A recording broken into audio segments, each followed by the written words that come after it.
Hey guys, it's Lovely Black Lace, and you're watching another one of my amazing videos.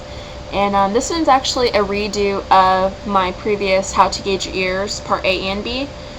But the camera was on a different laptop, and it was making a lot of noise that was really annoying, like crackling and a gallopish noise. So I decided to redo them. If you're watching this and you've never gauged your ears before, or if you want to learn more about it, you're going to want to watch my part B.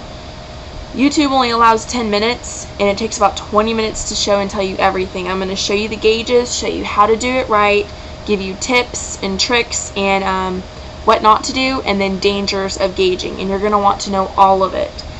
So let's get started. First things first, got my braces off. See? Neat. Just a side little bunny path that I always go down on. So I'm really happy about that, but I forgot to go pick up my retainer today, so anyways, you're gonna need a couple things, and you're gonna need hydrogen peroxide.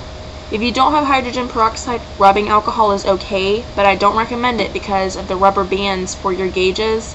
They get dried out with the rubbing alcohol frequently, so it's best to use hydrogen peroxide. You can also use soap and water, but I recommend hydrogen peroxide for killing germs and stuff like that. You're going to need antibiotic ointment. This is the generic kind. And you're going to need a little cup of some sort. You know, us girls, we have a lot of hair products. And this is a cup from actual lid for one of my mousse bottles. And I just saved it because I lose them anyways. I use that stuff so frequently that I don't ever put the lid back on most of the time.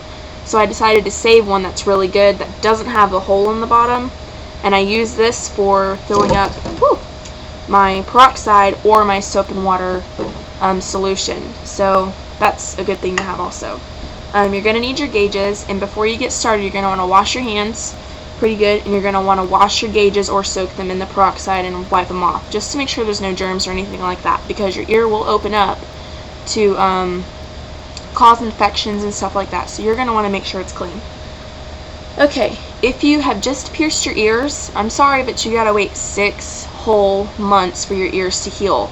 Your ear has to make a skin tunnel that can be enlarged or stretched. That's why some people call it stretching. I call it gauging. I've always known it as gauging. And if you're one of those psycho people who says it's only stretching, I'm sorry, you're not going to change my mind if you leave me a rude comment. I'll just ignore it. But anyways, you're usually pierced with a size 18 needle, and you're given a size 18 earring, a stud. If you were a baby when you got your ears pierced, it might be a size 20, which is smaller.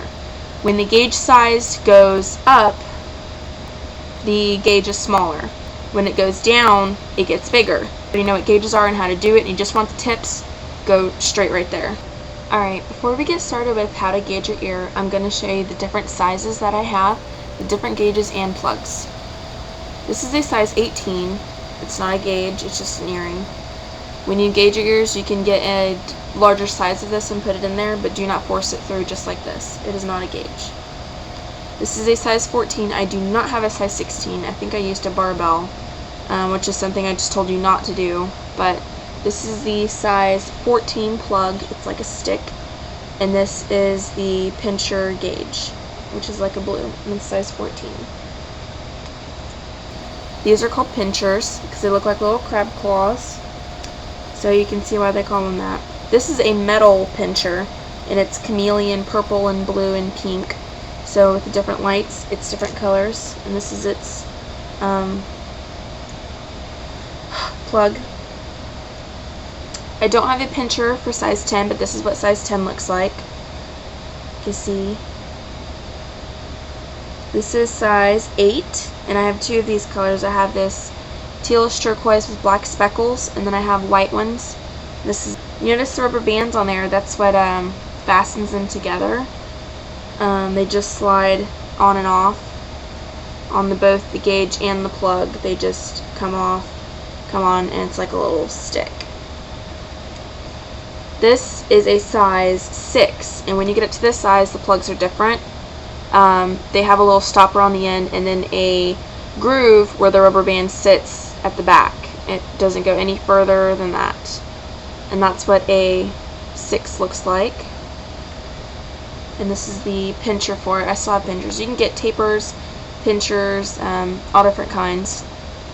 This is what size I'm at now. This is a 4. I was at a 2, but I left my plugs out for too long and they shrunk. So these are my plugs for right now, these metal ones with the hole. And this is my taper for it. And this is the size that I was. This is my taper, my Rasta. It's got little Rasta lines. It almost looks like a Pink Floyd thing to me, and this is my plug. Again, all of the plugs are going to look like that from here on out. My plugs are by Morbid Metals. They are a Hot Topic brand. They are not the best brand out there. If you cannot get gauges, I don't trust the internet. It's a good place to get them. You can order them online, I believe. They have them in the store. They have a pretty good selection. I'm sure you're going to find something that you can pierce your ears with. Not pierce, gauge, sorry. But those are the different sizes. I forgot this one. I'm not sure what size this is. This is my fiance's. It's either a size 0 or a 00. I think it might be a 0, but it's made of all metal, and I don't recommend it because it really weighs down your ear. I can show you. Yeah, like that's really weighed down. I don't know if you can tell. See, unstretched, stretched. You can see, like, it's, wow, that's going to injure your ear. But those are the different sizes to show you how to gauge your ears. I'm going to be using the size that I'm currently at, which is a 4. Just to make it easier, I'm not going to show you me actually gauging my ear because you will see, like, my weird faces. You're going to take your triple antibiotic ointment after you've washed your hands and your gauge. You're going to take your ointment and either put it on there, like a little dab will do you don't need much. And this is going to act as a lube that will help to prevent any infection and any ripping or tearing in your ear tunnel due to stretching it or gauging it. I call it gauging because the process of using a gauge is gauging. Like, I guess I could say the process of using a stapler is stapling. Just adding an ing on the end, you know, it works for me. It's what I've always known it as. And some people say that's not how you say it, it's not what it is, but for me it is. Everybody that I know who has stretched ears or gauged ears has always called it that. But, you know, everybody says their own thing, and that's what I say. So, you've got your gauge prepped up. You've got the antibiotic ointment all over it. If it's messy and goopy and looks disgusting, then it's perfect. And you're going to put the extra on the front of your ear, and then you're going to, let me see how I can do this, gently put it through that hole. And you're probably going to stop like right there because you're going to feel this pinch pain. That's from gauging. And if you pinch right here, it helps alleviate the pain a lot. I'll probably say that again in my other thing. I'm trying to get it within 10 minutes, so I gotta kind of hurry. And then you're gonna need about an hour of time, honestly. The bigger the size, the more time you're gonna need. But you're gonna inch it in little by little. Come back 5 minutes, inch a little more, come back in 5 minutes, inch a little more until it's all the way through. And then you're gonna take your rubber band, and let's hope I don't drop this, and you're gonna slide it up on the end. It's going to feel really gross because of all of that antibiotic ointment, but that's going to keep you from getting infections and stuff like that. And again, you're going to leave it in for 4 to 7 days. Kind of twist it every now and then like you got your ears pierced. You know, you move it around a lot. Excuse me, you're going to twist it. And after that, 4 to 7 days, you can take it out, and I recommend that you soak your gauges and wash them.